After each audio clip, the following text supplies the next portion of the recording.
Salut, j'espère que tu vas bien. Je profite de mon heure de balade quotidienne et de ce temps magnifique pour tourner cette nouvelle vidéo. Comment surmonter psychologiquement la crise sanitaire liée au Covid? Beaucoup de personnes actuellement sont dans un mal-être profond, dans des questionnements, dans de la peur. Tu fais peut-être partie de ces personnes. Et du coup, dans cette vidéo, je vais essayer de te proposer des solutions concrètes qui, j'espère, pourront t'aider à y voir plus clair, à retrouver confiance et apaisement. C'est parti!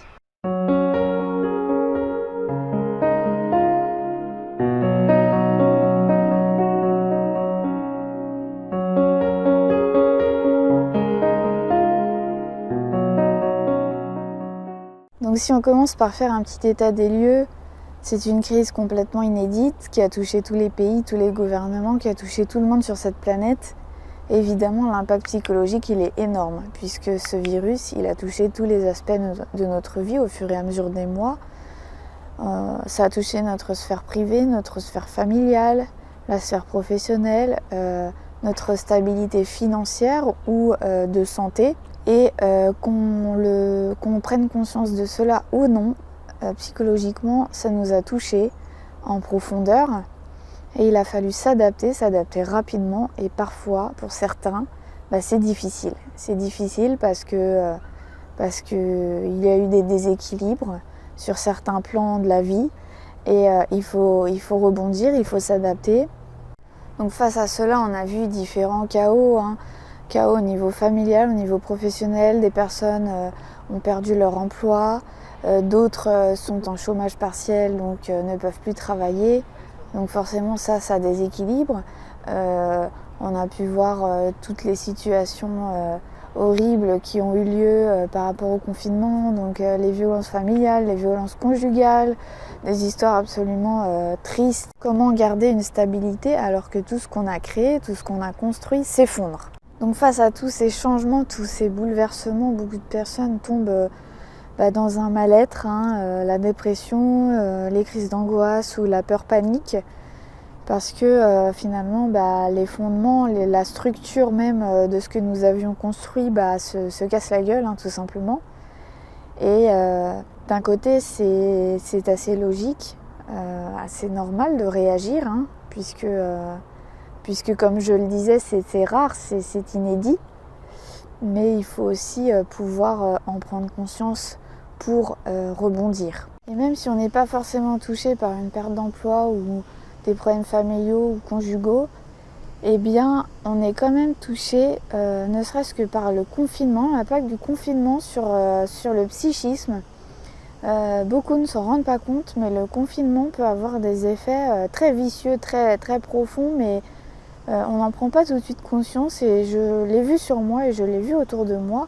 Beaucoup de personnes commencent à développer ce qu'on appelle l'agoraphobie, c'est-à-dire la peur des autres, la peur de sortir, la peur de se confronter au monde extérieur, tout simplement parce que les messages qui sont véhiculés à la télé, ce sont des messages de peur, des messages de méfiance vis-à-vis des autres personnes, et cumulés à cet enfermement sur plusieurs semaines, plusieurs mois, font que psychiquement, on développe cette peur-là, mais sans s'en rendre compte.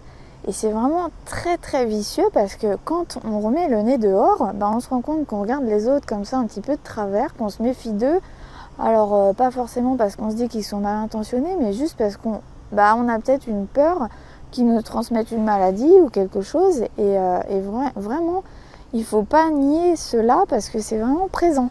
Donc voilà, face à toute cette situation un petit peu catastrophique, moi tout ce que je peux te conseiller, c'est de stopper ta télévision. Parce qu'en fait, la télévision, quand tu allumes ta télé, tout ce que tu entends, ce sont des messages de peur. On t'annonce des infos toujours négatives. Tous les messages qui sont diffusés à la télévision, je parle plus au niveau du journal télévisé, ce sont des informations négatives qui impactent fortement le psychisme et sa stabilité. C'est absolument catastrophique, déjà en temps normal, mais depuis le coronavirus, c'est encore pire. Dès qu'on allume la télé pour regarder ce qui se passe, c'est tout de suite le nombre de morts, le nombre de personnes en réanimation, les nouveaux cas. Et on baigne dans une espèce d'atmosphère morose, glauque. Et franchement, c'est catastrophique. On ne peut pas garder confiance, on ne peut pas être positif. Si tous les jours on regarde ce genre d'informations, c'est impossible. Franchement, c'est pas possible. Donc il faut arrêter ça le plus possible, il faut stopper ça. Donc en fait, qu'est-ce que ça provoque de regarder tout le temps ce type d'informations qui surfent sur la peur, qui surfent sur toutes ces émotions-là? C'est quoi les émotions de peur? Il faut savoir que quand on a une émotion, il y a deux catégories. Il y a les émotions plutôt positives, les émotions négatives. Et en fait, il faut savoir que la peur, c'est l'émotion la plus basse énergétiquement. Donc plus vous êtes dans la peur, plus votre taux vibratoire, ce que vous émettez autour de vous, est négatif et tiré vers le bas. Et les émotions d'amour, de compassion et de gratitude sont les émotions les plus hautes énergétiquement. Donc on a tout intérêt à cultiver les émotions d'amour, de gratitude et de compassion plutôt que le contraire, qui sont des émotions de colère, de peur, etc. Alors peut-être que tu vas me dire, non mais elle est marrante, moi j'ai vraiment peur quoi, je suis vraiment en colère, mais je parle vraiment de l'impact de l'extérieur sur nous. Tu as le droit d'avoir peur et d'être en colère, il faut accepter ces émotions même si elles sont négatives. Ce que je dis, c'est que l'extérieur ne doit pas influencer notre niveau énergétique.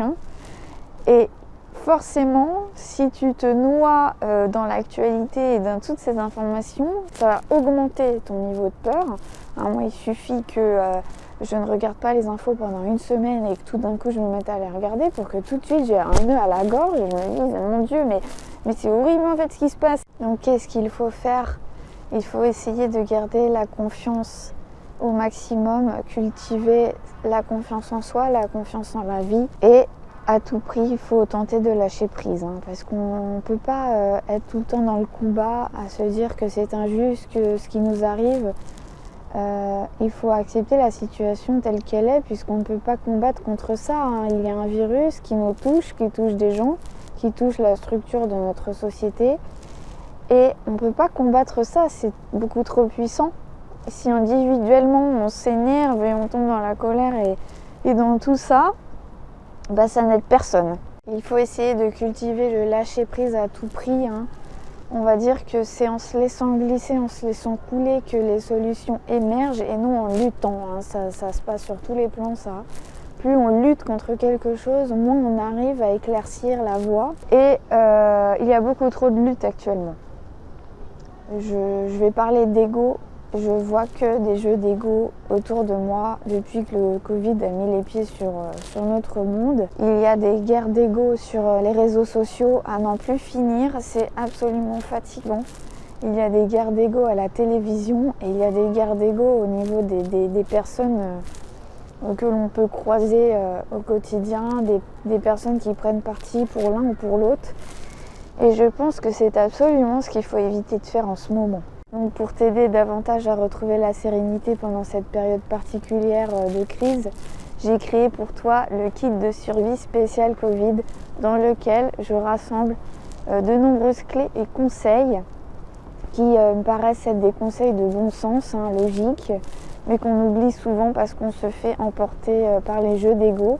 Je te conseille d'imprimer ce kit de survie, de l'afficher chez toi, de le relire au quotidien. Tu peux même le partager à tes proches. C'est une ressource gratuite que tu peux télécharger tout de suite en barre d'infos. Voilà, on arrive au bout de cette vidéo. J'espère que grâce à ce kit de survie, tu pourras retrouver un certain apaisement et une confiance en l'avenir. Je te laisse me donner ton avis en commentaire. Si ce n'est pas déjà fait, tu peux t'abonner à ma chaîne. Et je vais te laisser car j'ai déjà dépassé mon heure de sortie autorisée et je te retrouve bientôt, bien sûr, pour de nouveaux sujets de vidéo. Salut! Comment supporter la crise...